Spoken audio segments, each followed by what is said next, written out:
साथियों सलाम, नमस्ते, सत श्री अकाल और जय भीम जोहार। साथियों, चुनाव के नतीजे आ ही चुके हैं।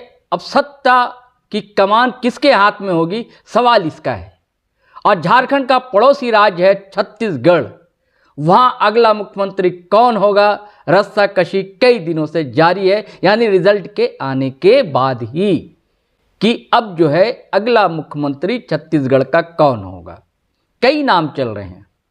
जो पिछले सीएम रहे रमन सिंह, वो तो हैं ही, प्रदेश भाजपा अध्यक्ष वो भी हैं, उसके अलावा भी कई नाम हैं। और कई आज जो है साथियों हम आपको इसके बारे में बताएंगे, क्योंकि आपको भी बेचैनी हो रही होगी कि आखिर सबले बढ़िया छत्तीसगढ़िया वहाँ का सीएम कौन होगा, मुख्यमंत्री कौन होगा।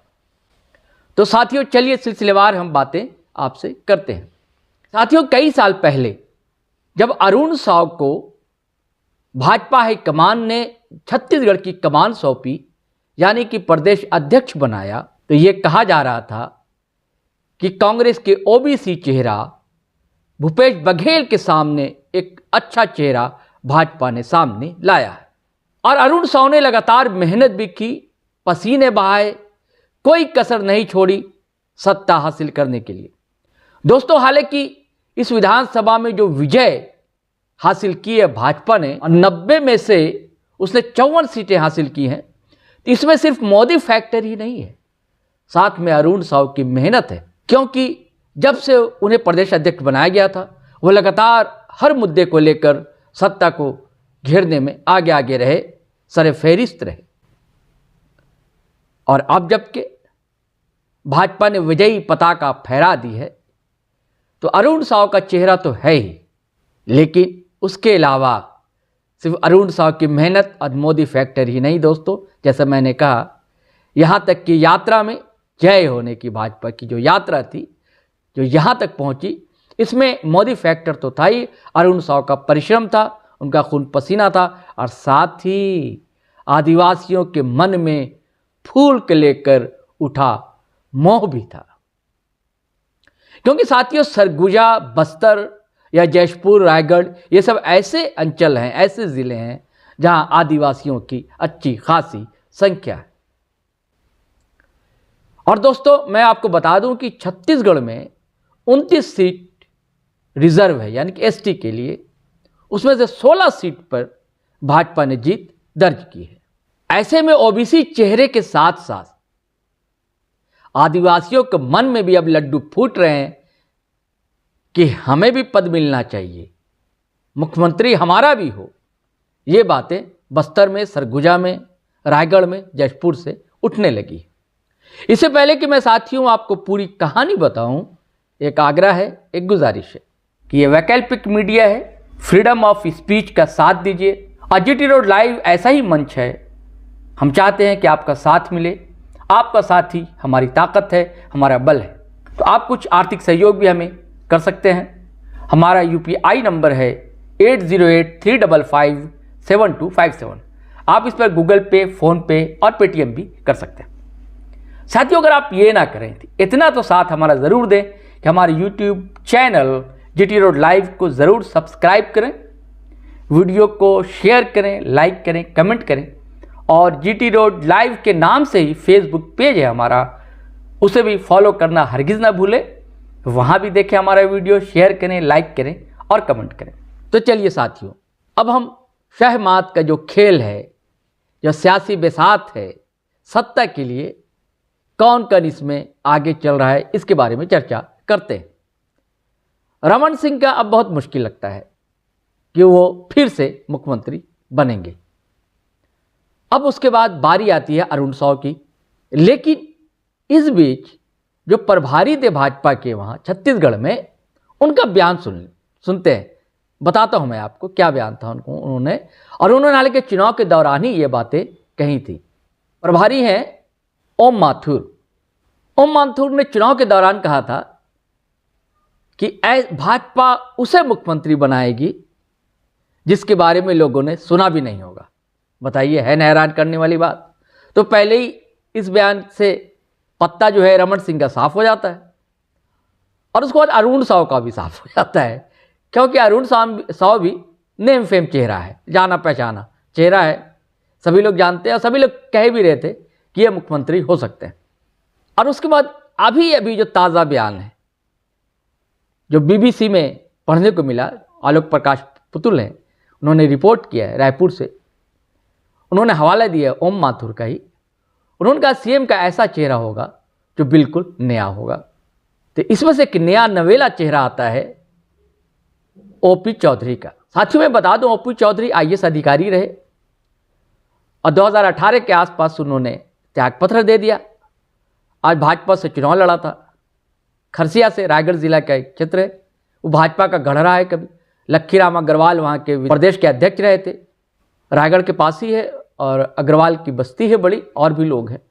वहाँ से ओपी चौधरी को उतारा गया था, लेकिन 2018 में ओपी चौधरी चुनाव हार गए थे। हालांकि ओपी चौधरी भी ओबीसी चेहरा है और इस चुनाव में उन्होंने जीत दर्ज कर ली।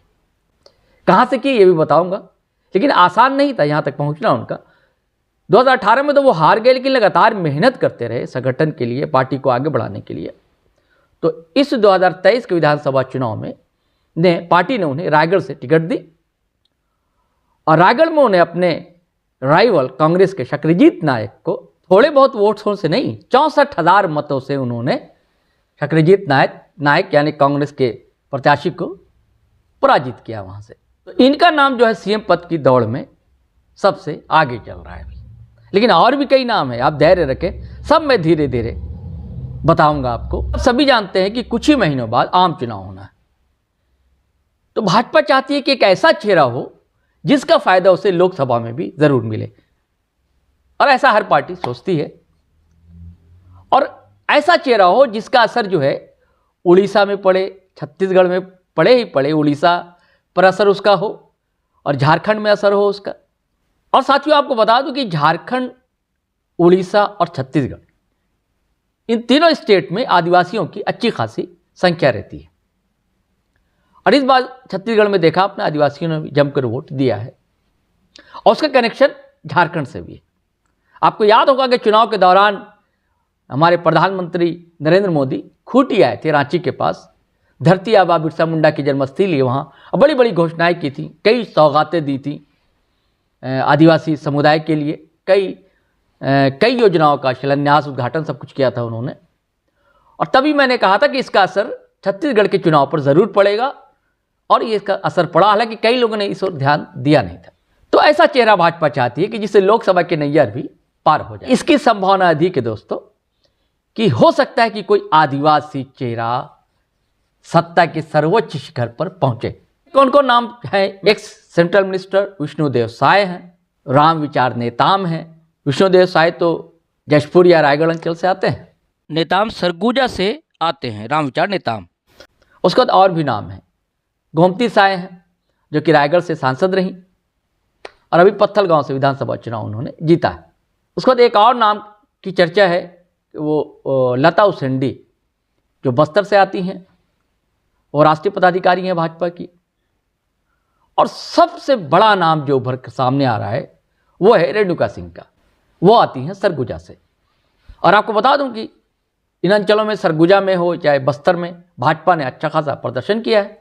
पॉसिबिलिटीज ज़्यादा लग रही है, ये राजनीतिक पंडित कहते हैं कि हो सकता है कि झारखंड और उड़ीसा जो राज्य है वो जशपुर या रायगढ़ या सरगुजा को टच करता है। सरगुजा का कुछ हिस्सा, बल्कि रायगढ़, जशपुर, इधर उड़ीसा, और हालांकि बस्तर तो उधर आंध्रा को और महाराष्ट्र को टच करता है। तो ज़्यादा संभावना है कि विष्णुदेव साय, गोमती साय, रेणुका सिंह, इन सब के नामों की चर्चा ज़्यादा तेज़ी से सामने आ रही है। साथियों आपको बता दूं कि विष्णुदेव साय संघ दीक्षित रहे हैं और जशपुर जो है धर्मांतरण के मामले में बड़ा उठता रहा है, ये ज़िला सामने आता रहा है। और बिशप हाउस जो है कुंकुरी में, और कुंकुरी से ही इस बार विष्णुदेव साय जीते हैं, जीत कर आए। इनकी जब सभा हो रही थी, अब यानी कि इनके प्रचार के लिए जब गृह मंत्री अमित शाह आए थे, तब उन्होंने इशारा भी ऐसा किया था कि इनको कोई बड़ा पद मिलने वाला है। हालांकि उन्होंने इशारा ओपी चौधरी के लिए भी किया था, और एक और ने किसी ने इशारा किया था ओपी चौधरी के समर्थन में हुई सभा में वो अनुराग ठाकुर सेंट्रल मिनिस्टर, उन्होंने भी इशारा ओपी चौधरी की तरफ किया था, लेकिन विष्णु साय के लिए भी अमित शाह ने किया था। तो इनका नाम भी कि ये भी सीएम हो सकता है। हो सकता है कि कोई आदिवासी महिला पहली बार सूबे के सर्वोच्च शिखर के पद तक पहुंचे, विराजे। ऐसा इसलिए दोस्तों कि कई स्टेट में भाजपा या भाजपा से समर्थित जो सहयोगी दल हैं उनकी सरकारें हैं, लेकिन कहीं भी कोई महिला मुख्यमंत्री नहीं है। तो इसकी संभावना ज़्यादा है, प्रबल है कि हो सकता है कि आदिवासी प्लस महिला। इसमें गोमती साय, रेणुका सिंह, लेकिन रेणुका सिंह ज़्यादा अगर से सांसद थी वो गोमती साय और पत्थलगांव से। हालांकि गोमती साय ने इस्तीफा भी दे दिया है सांसदी से। हालांकि इस्तीफा देना तो सभी को देना था, कुछ ही महीने की बात है, इस्तीफा दे दिया है। लेकिन पत्थलगांव से वो चुनाव ज़रूर जीत गई है, लेकिन बहुत ही कम मार्जिन से जीती हैं, 250 के वोटों के अंतर से वो जीती हैं। लेकिन ऐसा नहीं लगता है कि हाईकमान इतनी कम मार्जिन से कोई जीते, कोई नेता और उसको बड़ा पद दे, इसकी संभावना कम लगती है। तो अब संभावना बढ़ जाती है रेणुका सिंह की। ये छत्तीसगढ़ से इकलौती ऐसी हैं, इकलौती ये सेंट्रल मिनिस्टर हैं, जनजातीय राज्य मंत्री हैं, सेंट्रल में कैबिनेट मिनिस्टर हैं। जनजातीय मंत्रालय जो है वो अर्जुन मुंडा के हाथ में, जो झारखंड से आते हैं और झारखंड के मुख्यमंत्री भी रहे। तो ये राज्य मंत्री, जनजातीय राज्य मंत्री हैं सरगुजा से। और उस सरगुजा से आती हैं दोस्तों जहाँ की महाराज हैं टी एस सिंहदेव, जो कि राज परिवार से आते हैं, उनको महाराज कहा जाता है वहाँ। और पिछले बार आपको याद हो, पिछले जो चुनाव हुआ था कांग्रेस, वहाँ पे 14 से 14 सीट कांग्रेस जीती थी, लेकिन इस बार सुपड़ा साफ हो गया वहाँ से। उसी सरगुजा से ये आती हैं रेणुका सिंह। इस बार चुनाव जीती है विधानसभा का, छत्तीसगढ़ के नंबर 1 विधानसभा सीट कही जाती है कि सीट वो है भरतपुर सोनहत से। कांग्रेस के सिटिंग एमएलए गुलाब कमरो को हराया है।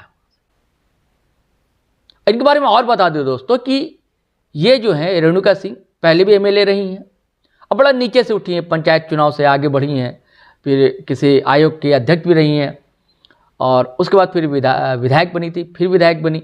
और बता दूं आपको कि रमन सिंह की सरकार में ये मिनिस्टर भी रही थी। तो ये कहानी है। और मुझे लगता है दोस्तों कि रेणुका सिंह की संभावना ज़्यादा, या ये भी हो सकता है कि भाजपा हो सकता है कि किसी ओबीसी को सीएम बनाए और डिप्टी सीएम में से एक आदिवासी को बनाए, जिसमें रेणुका सिंह की संभावना या विष्णुदेव साय की संभावना ज़्यादा है। लेकिन मुझे लगता है कि रेणुका सिंह बड़ा नाम है और इसका फायदा भाजपा को निश्चित ही मिलेगा। ओपी चौधरी क्या है कि युवा चेहरा है, एक्टिव है, ऊर्जावान है। अब देखिए आगे क्या होता है, लेकिन आकलन ही हम लोग कर सकते हैं। और जैसी खबरें ये, जैसे दोस्तों से बातचीत हुई, छत्तीसगढ़ के दोस्तों से, जैसा दिल्ली के मित्रों से बातचीत हुई, जो नेता हैं, पार्टी से जुड़े हैं, या जो और मित्र हैं, पत्रकार हैं, उनसे जैसी बातचीत हुई, उसके आधार पर ये मैं आपसे बातचीत कर रहा हूँ। तो मुझे तो ज़्यादा लगता है कि रेणुका सिंह, विष्णुदेव साय और ओपी चौधरी, इनमें से कोई एक सीएम बनेगा और 2 जो है डिप्टी सीएम हो सकते हैं। सारे नाम तो अब पता है कि हाईकमान तय करते हैं। पहले भाजपा भी आरोप लगाती थी कि भाई हाईकमान तय करता है, मतलब यानी कि गांधी परिवार तय करता है कहाँ कौन। अब तो कांग्रेस के साथ भी, भाजपा के साथ भी ऐसा होता है। अब भाजपा ने इस बार कई स्टेट में तो चेहरा भी नहीं उतारा कि कौन उनका सीएम होगा। मोदी और कमल के नाम पर चुनाव लड़े गए। और प्रधानमंत्री मोदी ने खुद कई बार कहा कि मुझे देखिए और कमल को देखिए।